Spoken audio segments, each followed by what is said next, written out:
किए बिना न रह सके।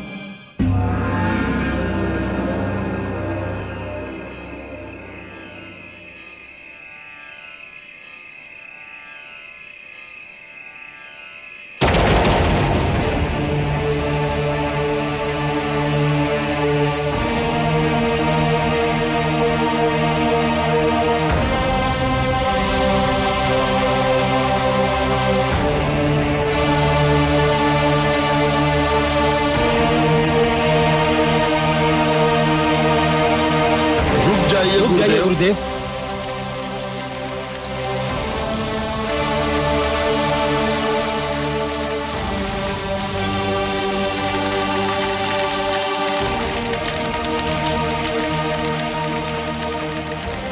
क्या बात है? गुरुदेव, हम लोग समस्त दानव लोक की ओर से एक विनती लेकर आए हैं।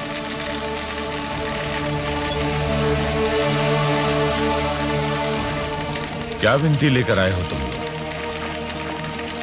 सोमवती अमावस्या के आरंभ होने में अधिक समय नहीं रह गया है। जो कुछ कहना है शीघ्र से शीघ्र कहो। गुरुदेव, आप इस अनुष्ठान को स्थगित कर दीजिए। हाँ गुरुदेव, हम सबकी विनती है कि आप इस कठोर अनुष्ठान का निर्णय बदल दें। निर्णय बदल दूं? जानते हो तुम क्या कह रहे हो? तुम ये नहीं कह रहे हो कि मैं अपना निर्णय बदल दूं। तुम ये कह रहे हो कि मैं अपने जीवन का नियम बदल दूं, मैं अपने सिद्धांतों को बदल दूं। तुम ये कह रहे हो कि मैं शिव शंकर को दिया हुआ वचन तोड़ दूं। तुम मेरे पास विनती लेकर नहीं, अपने गुरु के लिए अपमान की योजना लेकर आए हो। नहीं नहीं गुरुदेव, ऐसा मत कहिए। आप तो भगवान हैं, आप हमारे लिए भगवान से भी श्रेष्ठ हैं। आपके अपमान की बात तो हम सोच भी नहीं सकते। गुरुदेव, हम तो आपके चरणों के दास हैं, हम आपका अनादर कैसे कर सकते हैं? परंतु जब से आपके इस भयंकर अनुष्ठान के विषय में सुना है, हमारा रोम रोम कांप रहा है गुरुदेव। मैं संजीवनी मंत्र की प्राप्ति के लिए कुछ भी कर सकता हूं, किसी भी अनुष्ठान को झेल सकता हूं। हमें वो शक्ति नहीं चाहिए गुरुदेव, जिस शक्ति के कारण आपको अपने प्राण दांव पे लगाने पड़े। और मुझे वो प्राण नहीं चाहिए जो मेरे सम्मान का मूल्य हो, जिसके लिए मुझे सम्मान का त्याग करना पड़े। तुम चाहते हो कि मैं अपने अनुष्ठान को स्थगित करके मैं समस्त जीवन अपनी कायरता का बोझ लेकर अपने कंधों पर ढोता रहूं। तुम चाहते हो कि मैं जीवित रहूं, देवराज की वो हंसी सुनने के लिए जिसमें मेरे प्रति दया, करुणा और व्यंग के अतिरिक्त और कुछ ना होगा। नहीं शिष्य, नहीं, ये नहीं हो सकता, कदापि नहीं हो सकता। परंतु गुरुदेव, अब कोई कुछ नहीं कहेगा। ये तुम्हारे गुरु की आज्ञा है। तुमने अपना शिष्य धर्म निभाया, अब मुझे अपना गुरु धर्म निभाने दो। तुम सब इतना ध्यान रखोगे कि मेरे अनुष्ठान में कोई विघ्न न आने पाए। आप निश्चिंत रहिए गुरुदेव, आश्रम के चारों ओर कड़े पहरे का प्रबंध कर दिया गया है। और इस स्थान पर तो मैं स्वयं और महाराज काल केतु पारी बदल बदल कर पहरा देंगे।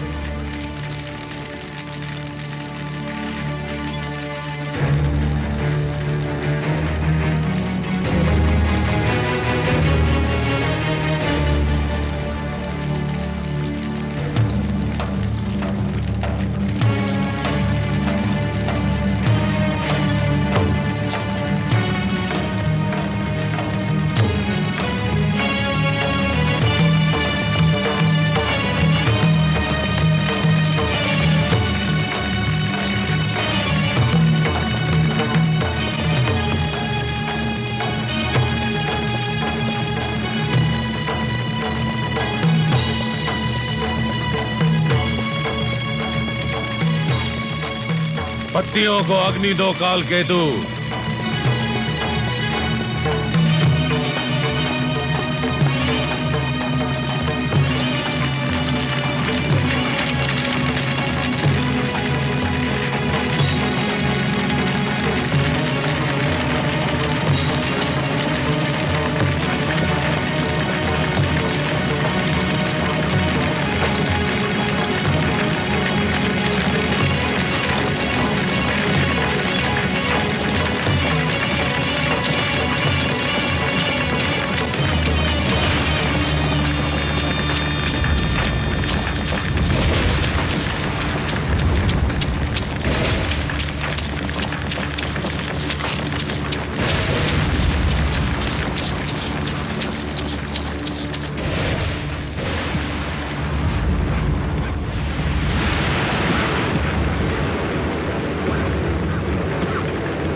सचमुच देवराज का ये असीम विश्वास मात्र भ्रम न सिद्ध हो।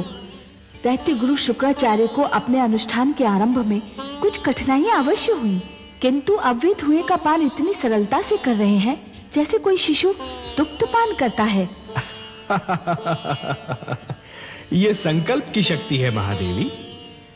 जब कोई व्यक्ति किसी कार्य को करने के लिए दृढ़ संकल्प कर लेता है तो पर्वत भी उसके सामने राई के समान हो जाता है। फिर कोई भी बाधा उसका मार्ग नहीं रोक सकती। हे महादेवी, जब एक छोटा सा झरना संकल्प कर लेता है तो चट्टानों की छाती चीर कर बाहर निकलता है। जब एक नन्हा सा बीज उगने का संकल्प करता है तो पथरीली धरती से बाहर फूट कर निकलता है। मानव के मन में असंख्य शक्तियां भरी हैं महादेवी, और इन सारी शक्तियों में महानतम शक्ति है संकल्प। संकल्प असंभव को भी संभव बना सकता है। इसका अर्थ तो यह हुआ कि देवलोक पर कोई महान संकट आने वाला है।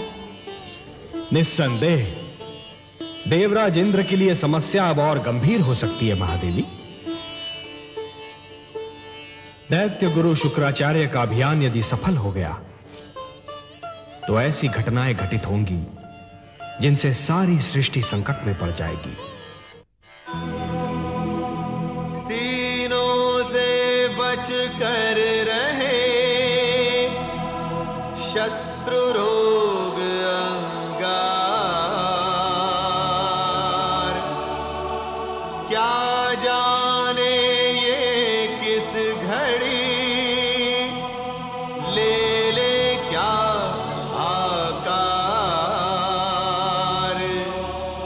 कर ले यदि संकल्प तो दुर्बल भी बलवान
शुक्राचार्य की बुद्धि भ्रष्ट हो गई है। भला ऐसा अनुष्ठान किसी मानव के लिए संभव है? देवराज, अच्छा हुआ आप पीछे हट गए। यह अनुष्ठान तो प्राणदान का दूसरा नाम है। 1 वर्ष का अभियान है देवराज। यदि 1 सप्ताह भी पूरा हो जाए तो समझे चमत्कार हो जाएगा। 1 सप्ताह, बस 1 सप्ताह में आप सुन लेंगे कि दैत्य गुरु शुक्राचार्य और उनका अनुष्ठान दोनों वीर गति को प्राप्त हुए। नारायण नारायण।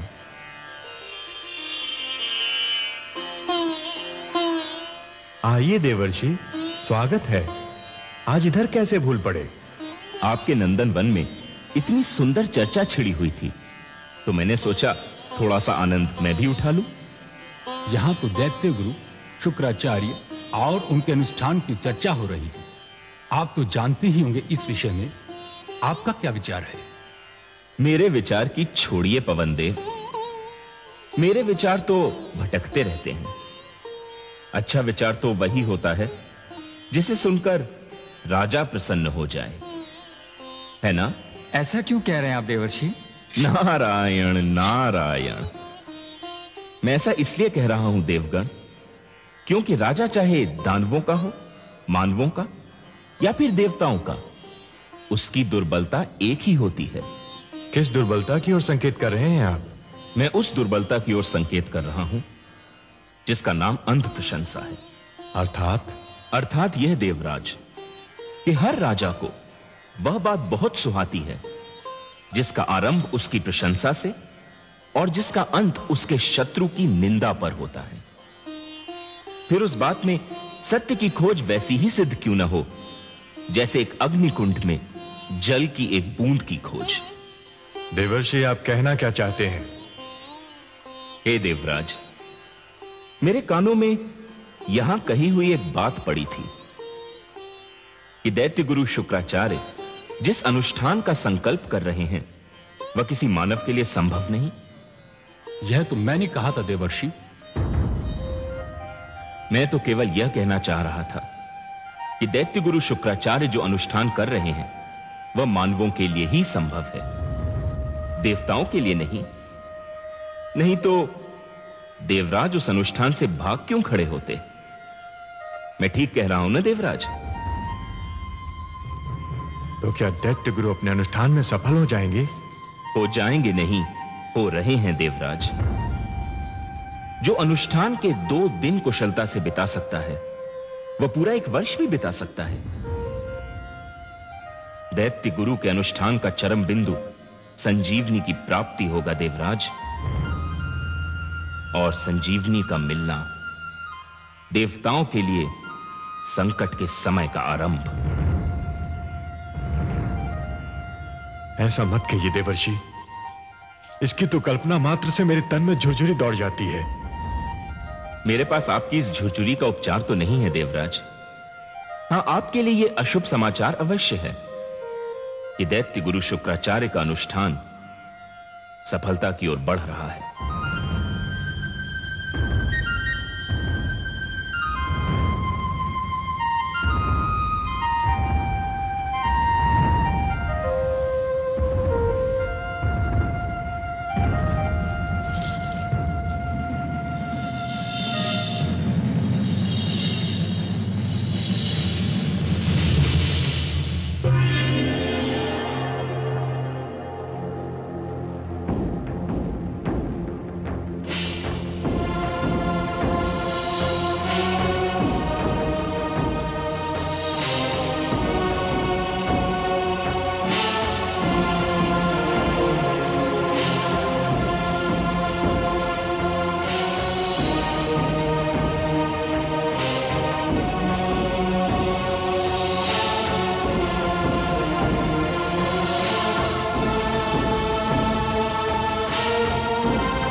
देवर्षि, आपने ये क्या किया?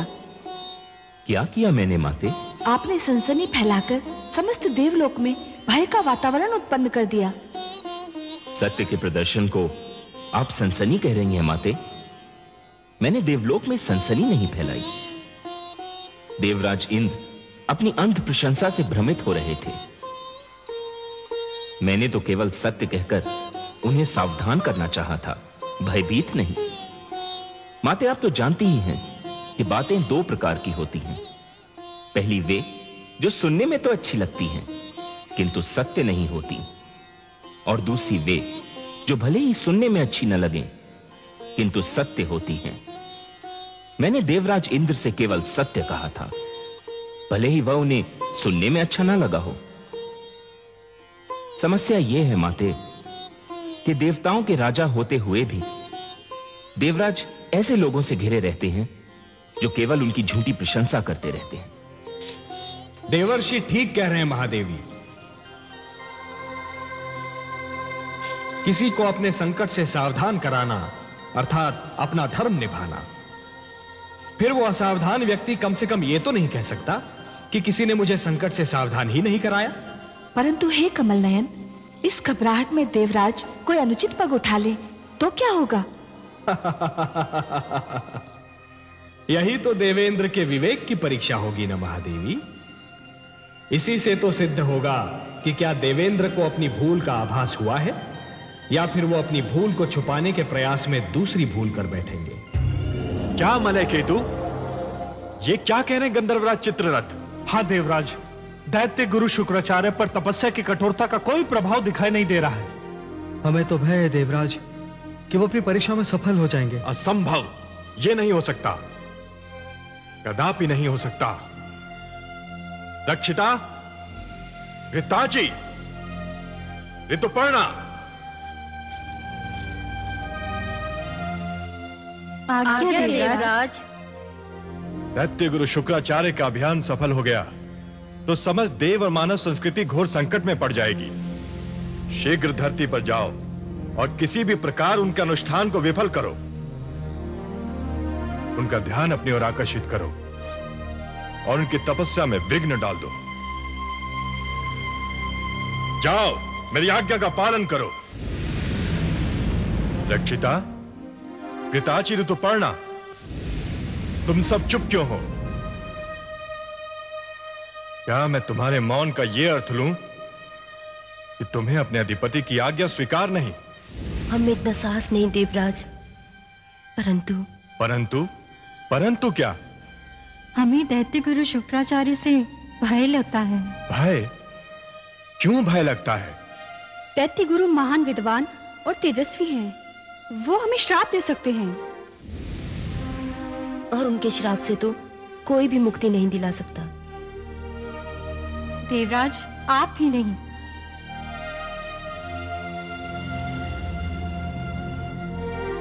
ये सत्य है,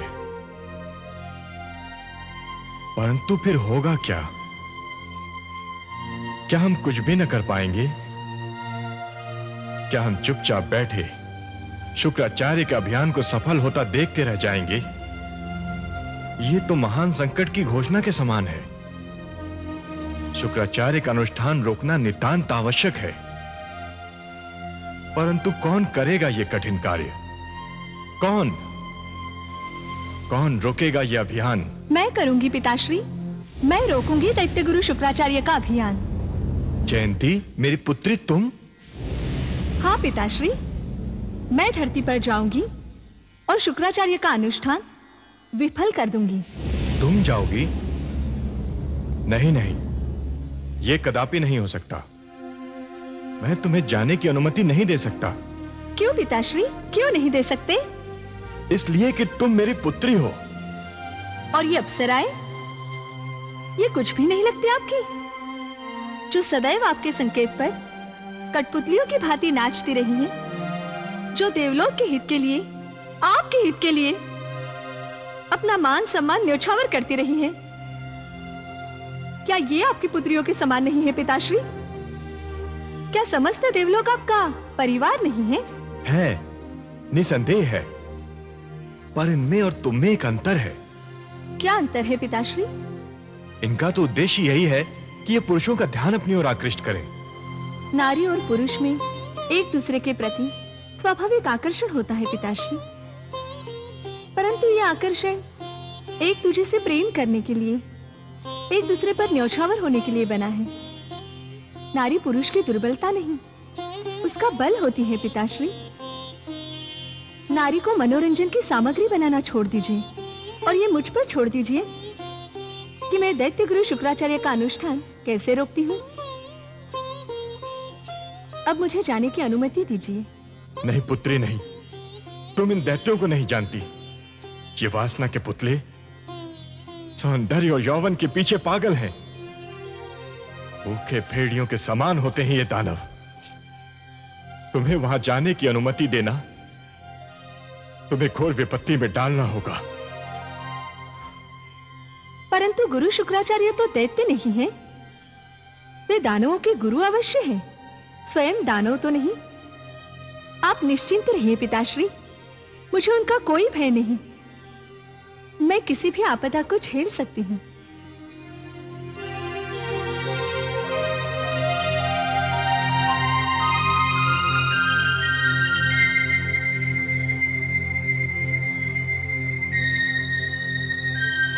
हे सर्वेश्वर, ये घटना तो बहुत विचित्र मोड़ ले रही है। अब तो देवराज इंद्र की पुत्री जयंती भी इस भयंकर खेल में कूद पड़ी है। भय महादेवी, भय। जो भी हो रहा है उसका कारण देवराज इंद्र का भय ही है। यदि भूल का आभास समय पर ना हो तो वो भूल एक दिन भय में परिवर्तित हो जाती है। देवराज इंद्र को अब आभास हुआ है कि अपने अभिमान में उन्होंने दैत्य गुरु शुक्राचार्य की शक्ति का अनुमान नहीं लगाया था। अब उन्हें यह भय भी हो रहा है कि देवराज के हाथ से यह देवलोक की सत्ता छिन जाएगी। सत्ता छिन जाने का भय विवेक को नष्ट कर देता है। परंतु हे नारायण, जयंती को इस भयंकर खेल में कूदने की क्या आवश्यकता थी? इसका कारण भी भय है देवी। जयंती को यह भय है कि कहीं उसके पिता का सम्मान नष्ट न हो जाए। यद्यपि परिवार के सम्मान के लिए परिवार की यह एकता सराहनीय है, परंतु शुक्राचार्य के अनुष्ठान को भंग करने का निर्णय कदापि सराहनीय नहीं है। यह एक अनुचित कार्य होगा देवी। जिस प्रकार एक शिशु को जब अंगारे की चमक आकर्षित करती है, तब उसे यह ज्ञान नहीं होता कि अंगारा छू लेने से उसका हाथ भी जल सकता है, उसी प्रकार जयंती को भी आज यह ज्ञान नहीं है कि जिस अग्नि से वो खेलने जा रही है, उसकी लपटें उसकी अंतरात्मा को भी छू सकती है। तो क्या जयंती इस खेल में हार सकती है देवेश्वर? हार और जीत में अंतर करना कभी कभी कठिन हो जाता है महादेवी।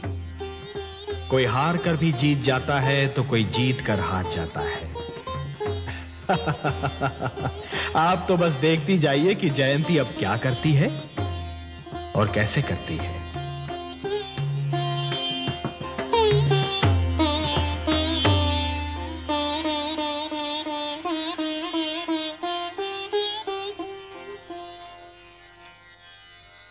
पुत्री, तुम्हारा निर्णय सर्वथा अनुचित है। क्यों माताश्री? तुम्हें इस भयंकर खेल में कूदने की कोई आवश्यकता नहीं थी। क्या मैं इसका कारण जान सकती हूँ? कारण ये है कि तुम मेरी पुत्री हो, कन्या हो, और कन्याओं को इन बखेड़ों में नहीं पड़ना चाहिए। माते, मुझे आश्चर्य हो रहा है कि आप परिवार के सम्मान को बखेड़ा कह रही हैं। कुछ भी हो, कन्याओं के लिए कुछ सीमाएं बनाई गई हैं, और उन सीमाओं से बाहर निकलना उनके लिए अच्छा नहीं होता। तो आप ही यही समझते हैं कन्याएं दुर्बल और तुच्छ होती हैं। जो काम पुत्र कर सकते हैं वो पुत्रियां नहीं कर सकती, या उन्हें नहीं करना चाहिए। आप भूल रही हैं माताश्री, परिवार के सम्मान की रक्षा केवल पुत्रों का कर्तव्य नहीं, पुत्रियों का भी कर्तव्य है। और यदि ना भी होता तो भी मैं ये कार्य अवश्य करती। क्यों? एक उदाहरण बनाने के लिए, ये बताने के लिए कि कन्याओं को अब आगे होना होगा। वे सारे कार्य करने होंगे जो अब तक केवल पुरुषों के लिए सीमित समझे जाते थे। पुत्री, तुम नहीं जानती तुम क्या कर रही हो। तुम दैत्य गुरु शुक्राचार्य की शक्ति को नहीं जानती। और माताश्री, आप मेरी क्षमता को नहीं जानती। मुझे अनुमति दीजिए।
मुझे तुम पर गर्व है पुत्र। जो कार्य तुम कर रहे हो वो तुम्हारा नाम संसार में अमर कर देगा। धन्य हो तुम पुत्र। तुम्हारा प्रयत्न सफल हो, तुम्हारी कामना पूर्ण हो, इसके लिए मैंने भी आज से अन्न और जल दोनों का त्याग कर दिया है। जब तक तुम्हारा अनुष्ठान पूरा नहीं होगा तब तक ना कुछ खाऊंगी और ना कुछ पीऊंगी। मेरा आशीर्वाद सदैव तुम्हारे साथ है, वो सदैव तुम्हें बल प्रदान करेगा।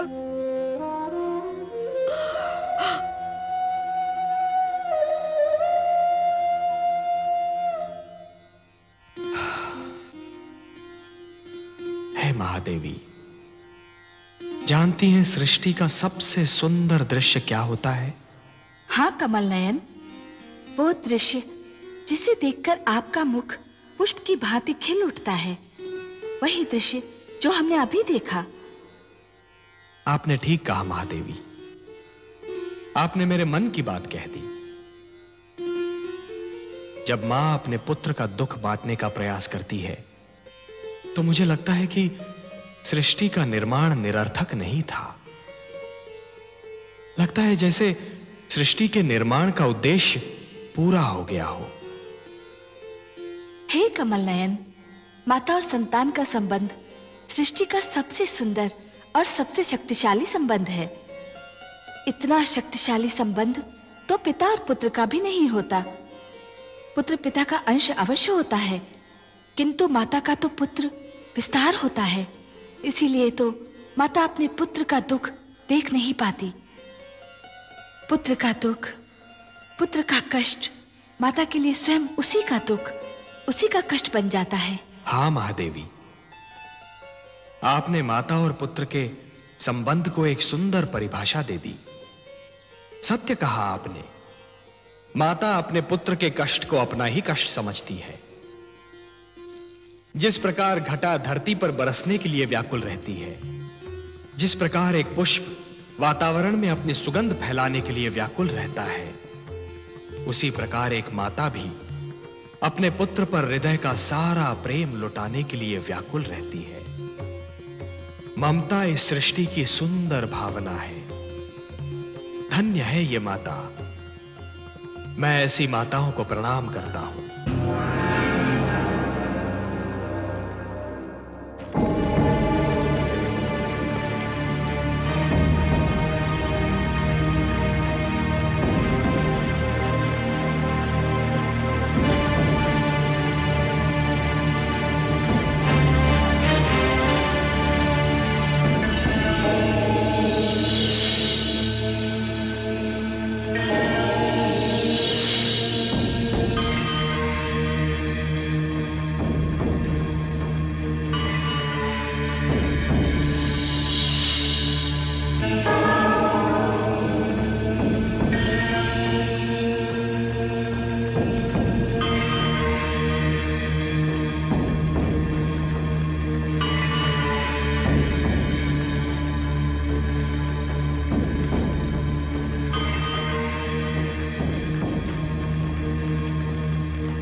कौन हो तुम? मैं गुरु शुक्राचार्य की शिष्या हूँ श्रीमान। हिमालय पर तपस्या करती हूँ। मुझे समाचार मिला कि मेरे गुरु अपने जीवन को दांव पर लगाकर अनुष्ठान कर रहे हैं, तो मैं उनके दर्शन को चली आई। दर्शन कर लिए, अब लौट जाओ। हाँ दैत्यराज, गुरु के दर्शन से तो मैं धन्य हो गई, परंतु अब क्या चाहती हो तुम? गुरुदेव अनुष्ठान में भाग लेने के उद्देश्य से मैं थोड़ा सा चंदन साथ लाई थी। आप अनुमति दे दे तो इसे अग्नि में डाल दूं?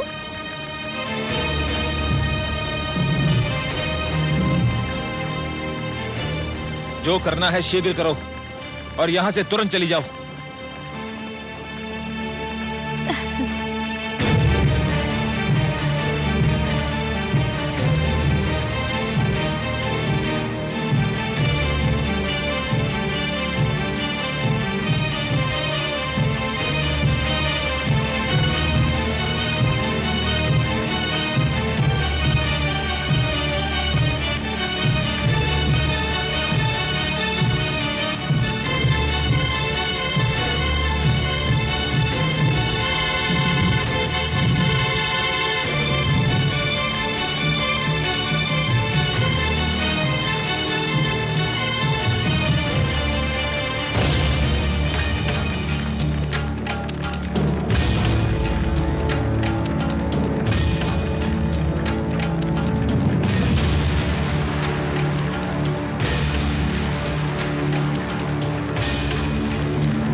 मैं संजीवनी मंत्र उसी को दूंगा जो 1 वर्ष तक धरती के 365 दिन वृक्ष से उल्टा लटक कर जल और अन्न त्याग कर